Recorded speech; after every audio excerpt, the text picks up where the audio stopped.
19 December, Monday. Wow. First of all, I think the whole world has came to joy. I mean, unless you take France.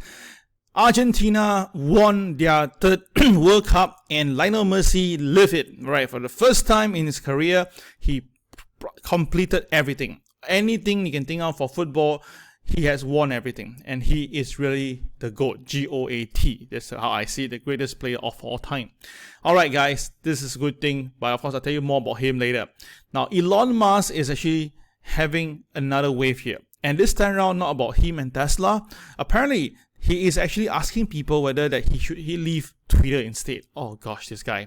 And Binance, okay, the CEO CZ was being roasted on CNBC.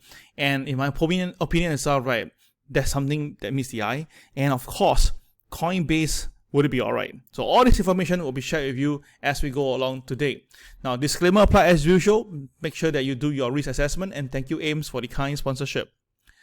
Okay, so let's look at the game first. My goodness, this game was incredible, okay?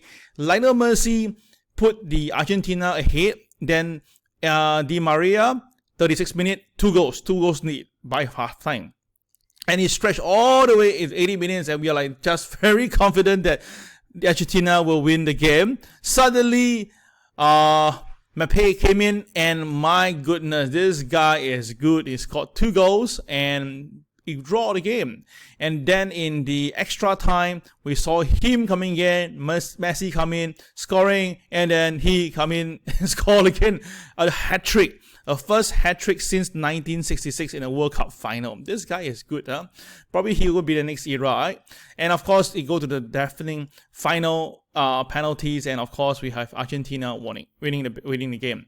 But the thing is this, if you actually notice that, right, back in 2016, Lionel Messi actually quitted the Argentina national team after he lost.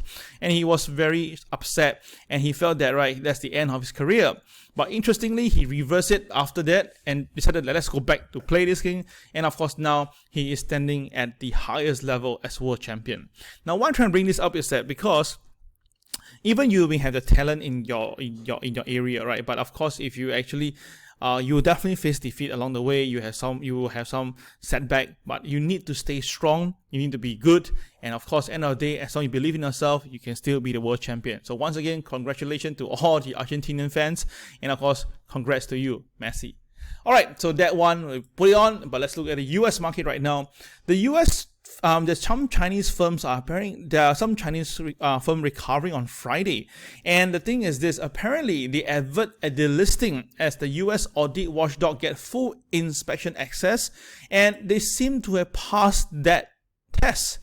And that's the reason why you can see a lot of Chinese stock on last Friday just shot up and up by between 1% to 5% along the way, and this is really incredible, right? All right, incredible stuff. So some of them went up as far as 49%. Oh gosh, okay.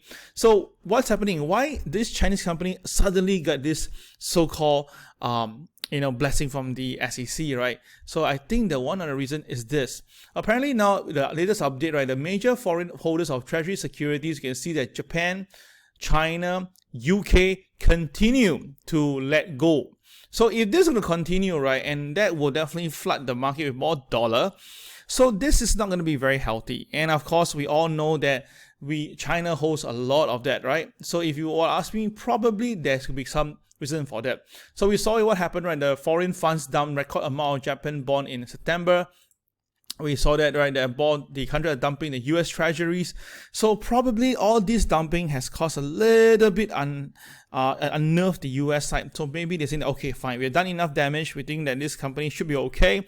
So let's just give back. So that's the reason why I say that, right? Probably in about February or March, the Chinese stock market should be doing pretty well. So that's the reason why I say that let's go for some buying instead when it comes to that point. All right, so Tesla, oh gosh, this guy. Tesla on Friday continued to fall, down by $7.44 or 4.72%, and it's very, very near to my 138. So what's happening again? Now, do understand this. Tesla at the moment right now, in terms of PE ratio, is at 46. Price to book value is about 11, and the market cap has lost $500 billion, okay? $500 billion. That's a lot of money, all right? So the thing is this, Elon Musk right now has many investors getting very pissed with what I've been doing, and he felt that he is killing the company with his ethics, okay? And of course, dumping the shares itself at a low price doesn't help at all. And the thing is this, we have more and more people coming up on the mainstream media to say that, come on, man, Elon, you have to get your act up. And a lot of people are saying that whatever you're saying now doesn't make sense. That means that, the company is not doing that well. You should concentrate. And of course, we can see that now their backlog has dropped to below 200,000. That's another very bad sign. So this thing that he brought in probably is a bad omen. Do you think so? And of course, now even an Indonesian billionaire is crying in the corner, apparently saying that, Elon Musk, Tesla third largest shareholder is him, and saying that Elon has abandoned Tesla and Tesla has no working CEO, okay? And he felt that he should be out, okay? Because he owns about $3.4 billion of Tesla, and Tesla has just lost easily $500 billion in market cap. So now we have this particular guy who was invited to CNBC to talk about Tesla. Let me bring him online right now and you hear for yourself. Okay, let's go. $3 billion that we heard about in the papers a couple weeks ago. We haven't seen a reason yet that he's sold over $7 billion worth of stock over the last couple weeks and months. So, that's on top of the $33 billion that he had done before. So it still remains to be seen. And I just think people, if you're a Tesla shareholder, and I have nothing against people being long it, you're getting frustrated here because his attention span is being compromised. And I think they want him to focus on the business, and maybe the business isn't growing like it used to. And that would be the reason to stay short. But to your point, Dan, I'm not adding here. Obviously, that's not a smart thing to do. It's down a lot, but put it in perspective. It's a 15-for-1 split is what this has gone through in the last, the 5-for-1 and the 3-for-1. This stock is still the equivalent of over $2,000 on an apples-to-apples basis from 4 or 5 years ago, from the time that 420 was the funding secured. So put that in perspective. And the last thing I'll say is, I think when stocks go down like this, that I don't believe trade on fundamentals. It makes you take a better look at what the fundamentals are. If it doesn't trade on that, what is the buying point? I don't know. Right, and then you later. All right, so in short itself, he's not that comfortable with it, and he felt that Tesla has a bit more room to downside. All right. So of course now Elon Musk is coming on, and you can see that he put on Twitter and asked, should I step down as the head of Twitter, and I'll abide by the result of the poll, right? Let me just do this animation here to just clear up for you. And you can see right now that 56% of the people actually agree of the 8 million voters, okay? And of course, he said that going forward, there will be a vote for major policy changes. My apologies, won't happen again. And of course, the word is that, as the saying goes, be careful what you wish and you may get it. All right, so this guy have 122 million people following him. And this guy is now in Qatar watching the World Cup last night. And there's someone that's beside him. And this person is Donald Trump's son-in-law, Jared. So there is some speculation says that he could be taking over Twitter. Oh gosh, okay. So he runs some fund, about $3 billion. So probably that will help Twitter a bit here and there. And this is going to be interesting. Imagine now if someone else runs Twitter, and that person is actually the son-in-law of Donald Trump. Oh my goodness. And Donald Trump is going for the 2024 election. Oh gosh, you can imagine what's going to happen soon, right? So all these things itself, put me in the thing like, does he know what he's doing? Or I think he probably knows. Don't think about this, okay? All right. Now, CNBC roasted Binance CZ. This is my opinion, because the way they asked him question was really unkind, and it was amazing, right? Zhao Changpeng, okay, that's CZ for you, all right, managed to keep his cool, really, all right. So you must understand, Zhao was actually an early investor of FTX and in the disgraced founder of SAM, but the relation has chilled since FTX gained market shares and grew more competitive. Okay, so in short itself, okay, this is the early investor of FTX, okay, and the thing is this, okay, apparently FTX has actually passed $2.1 billion, okay, to Binance, okay. So now there is a potential of a clawback, like what happened in the Madoff case. So we have Becky coming in and asking, will we be able to handle if someone asks you back for the $2.1 billion? And you can see that Zhao was really not answering the question, going round and round. And I can tell you this, that really pissed her off. Let's show you the video and you can understand how geez was she. All right, let's take a look right now. solidness in the space. Do it. And we're taking a number of actions. But let's go. But just back to the specifics here. In 21, Sam Bankman-Fried said that he bought you out, your stake in the company. I imagine he transferred funds to you, likely somewhere between $2 and $3 billion. Is that right? I remember it was $2.1 billion at the time, and a big chunk of that is in FTT tokens, which are now worthless. So he sent you FTT tokens, and you believe that the majority of the $2.1 billion was that? It's a combination of, I believe it was a combination of BUSD, BNB, and FTT. I don't know the exact combination now, but it's probably about, I don't remember exactly, but FTT is a big chunk. And that's why we still had even after the FTT price dropped over the last year, we still had $500 million worth of it. $580 million worth of it on the day when we transferred from the address we received a year and a half ago. We never touched it. We actually kind of forgot about it. And then we transferred it on the blockchain from that address we received to Binance.com, and that got picked up by the community. So in this industry, everything's very transparent. Well, but my question to you is both a bankruptcy judge and potentially others could seek, like they did in the case of Bernie Madoff, frankly, to seek to claw back that money. Are you prepared to send that money to them? And by the way, I mean, and maybe this is a risk to your firm.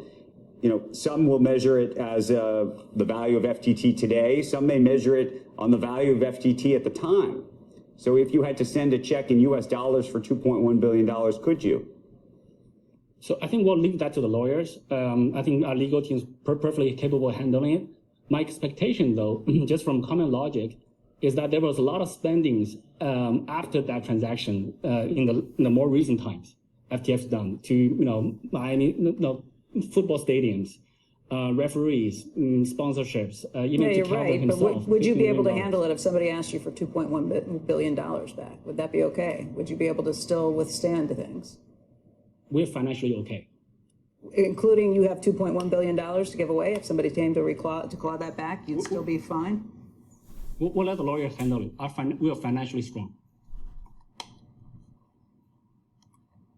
The $500 million that you guys spent on Twitter, where did that money come from? Are you confident in that? Or do you have additional money? And the reason I ask these questions is, again, you guys aren't FTX, but FTX was making a lot of investments in other places that turned out to be customers' money. Where did you guys get the money for the $500 million investment in Twitter? We don't use customers' money. We have revenue. Our revenue comes from trading fees, and we have very solid revenue. We do not spend on crazy advertisements. We're okay. And we paid the Twitter investment already in cash. Was done. It was not customer money. That I can guarantee you. CC, one other related question, which goes to interest-related products. Okay, so you can see that basically the two of them was really asking the key question. If there is a clawback of $2.1 billion today, can this Binance deliver? And you can see that ZZ was really not trying to answer that question. And of course, the lady Becky was really pissed. All right, so that is what happened right now. And of course, straight away, I decided to log into this Coinbase, okay, another exchange. And gosh, look at the share price. It looked terrible. Oh my goodness. In fact, this counter now at the moment, as you can see here, has traded to a new low in state, okay? Now this counter at the start of last year, okay, May, was trading at about $440 at one stage. I mean, it went up to the high again, about 370 over here, and it began to crash down all the way from 370 all the way to about $36, just down by 90%. Yes, in the between, it did try to recover, but that was just only a pump and a dump, you can see right now. So the thing is this, we all know that there's someone buying this counter relentlessly, and of course, that is Miss Kerrywood, or Kerrywood herself, okay? It may not be Miss, I probably got it wrong, apology on that. So, Katie Wood just 2 days ago bought another 11.9 million Coinbase stock. She's adding a lot of this as we go. So the question is that, of course, if one day, if this Coinbase share really recovers, she can make so much money, okay? But the question is, what if the thing goes down? And what if it goes down to zero or the company get bankrupted? Oh gosh, I cannot imagine that. Serious, really.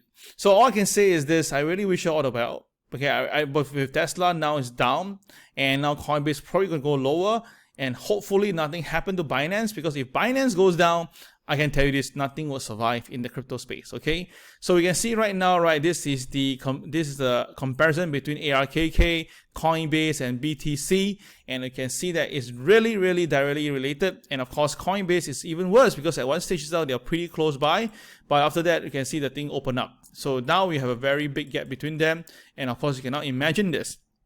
What if BTC goes down? Now the BTC at the moment now is trading at approximately 17,000, right? And I'm pretty confident that if things goes bad, we can see as low as 12,000. And of course, if the BTC go down to 12,000, then definitely we're going to see Coinbase going down lower, and we're going to have ARKK getting the hit. So all this tells me that one way or another, something big is going to happen pretty soon, and it may not be very nice at all. So that's the reason why sometimes in life you must understand this. You can see that now the difference between Warren Buffett and Katie Wood. Right, at one stage itself, Katie Wood was leading the charge way up. But after a few years later, you can see very clearly that Warren Buffett beats her by the mile. So that's why end of the day is that growth stocks are spectacular, all right, sexy. But then again, if you talk about safety net, good value investment, end of the day, Mr. Warren Buffett beats her hands down. All right, so that is what happened. So why am I so bearish on the Bitcoin? Because this is the BTC rainbow chart, remember? Now the time itself, when your thing was okay and beautiful, everybody tells you that, hey, you know what, it will get a form base around here, about $27,000. But then again, we can see very clearly that it went below the so-called rainbow, and now it's probably going to go lower, right? So that's why this chart no longer applicable. So I went to take a look. Apparently now there's a new one, okay? There's a new rainbow. It's called version 2. And now they managed to curve fit everything again, make it a bit tighter. And now we have one target here itself, interestingly, and that's between 12,000 to 13,000 for the lower band of this new rainbow. Okay, so that means that we can have that potential having that, right? So the thing is that if you remember, back then itself in 2021, everybody think they're genius. They think that they have diamond hands, they are hodlers and stuff like that. That was where the market was. And now where we are now we are all here. Okay, so again, this has taught us a lot of things. It happens always, and usually something sexy like this will end in the shithole. And of course, that will lead to another big problem. Now let's look at the market and this S&P chart, and you see whether you understand what I'm trying to say. Now this is S&P chart since 1930s until today. The one in gray are the recession period. Okay, so why am I highlighting this? Because what I'm concerned is when the market goes up, that's fine. It's a bull market, right?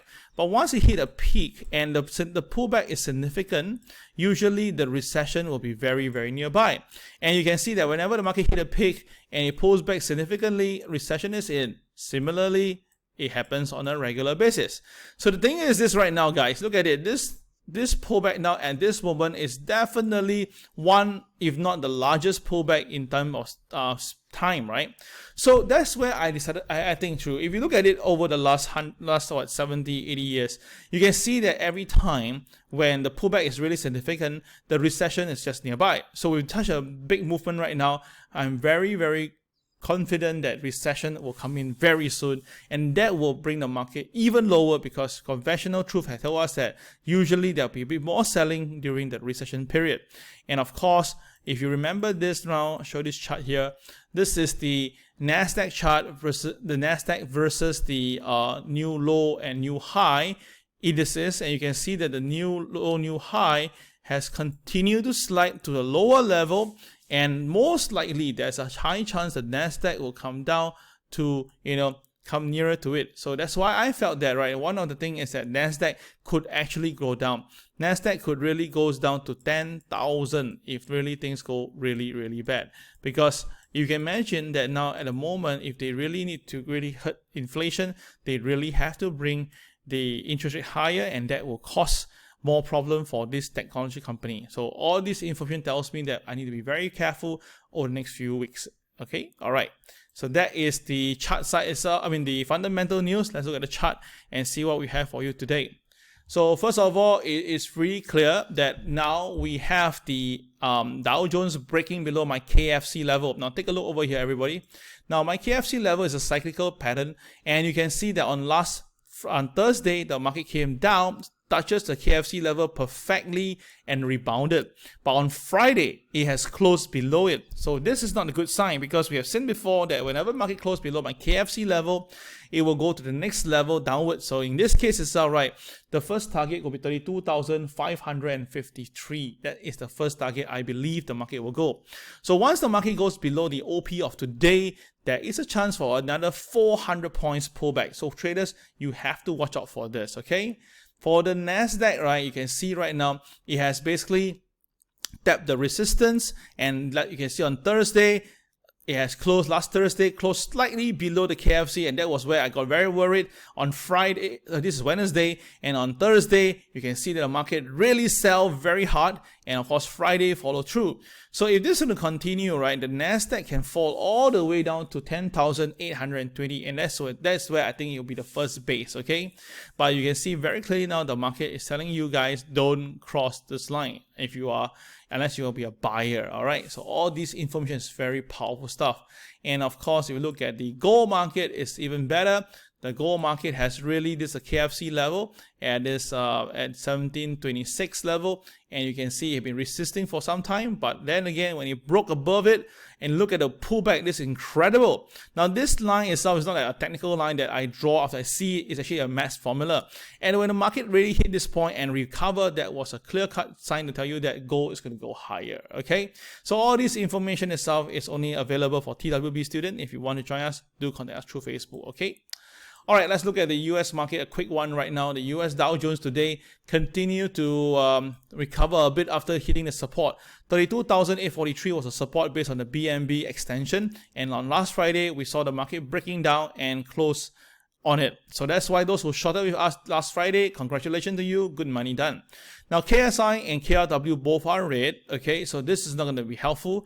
If the market stays below OP later, then the next target will be 32,223, which happen to stack with the Pivot 2 and MA200, okay. So of course, for this to drop to that point itself, right, we will need the market to go down by at least 700 points. But of course, is it possible? Why not? Because we have seen a 700 point last week. It is possible to see another 700 point this week. So traders, you just need to be very careful. Nasdaq has closed and hit the BNB extension, and you can see the red arrow is there because the KSI and the KRW are in line right now. So as long as the Nasdaq stays below OP and below the MLP of 11,276, there is a chance to see 10,996 traded. Now the last time we saw this going to below 11,000, it was back here itself when the market was on the 9th of November. Okay, so things may really go one big round to come back here. S&P 500 today is a CCYR, 2 days ago CCYR, and same thing, yeah, close and hit the BNB extension, and the KSI and KRW both are red. So if the market cannot go past MLP, which is 38.68 today, and go below OP, we can see the market coming down to 37.71. So if the market do come down to here, that means that easily the Dow Jones will be down by at least 500 to 600 points. So of course, I'm not saying today it will happen, but based on what I'm seeing right now, over this week, I think that more or less, okay, because of the this holiday season coming in, lesser traded around, and of course they want to take some tax cutting. All this info may bring the market lower. Okay, all right, let's look at the Nikkei. Sometimes we watch the Nikkei. Now the Nikkei, you can see on the screen right now, Nikkei has also failed to stay above the BNB RL. That's why it pulls back all the way to SL, break SL, and today have just completed the whole entire journey. So if you are shorted 2 days ago from here, you will be made easily about nearly 800 points profit. So again and again, our TWB system is pretty simple. As long as you follow the rules, it's fine. So now the market actually got itself supported here, unless it goes below 27,158. If not, this will be the temporary base here. At the moment now, the KSI is red, but the KRW is cyan, so that means there should be some buying interest from the bottom. Okay, pretty cool, right? Yeah, you just have to read off as if you're reading this. Now for China A50, it's still struggling to stay above the MA200. Okay, you can see that it's really incredible. Every day is out there trying to just nurse around this area. So as long as the Chinese market can stay up above the MA200, we can see this 13,404 traded. But if the market fail and collapse, then of course the MA30 will be the first support, and that will be about 12,800 level. So all these information tell you that something big is going to happen. So be very, very careful and be alert on the screen. Yep.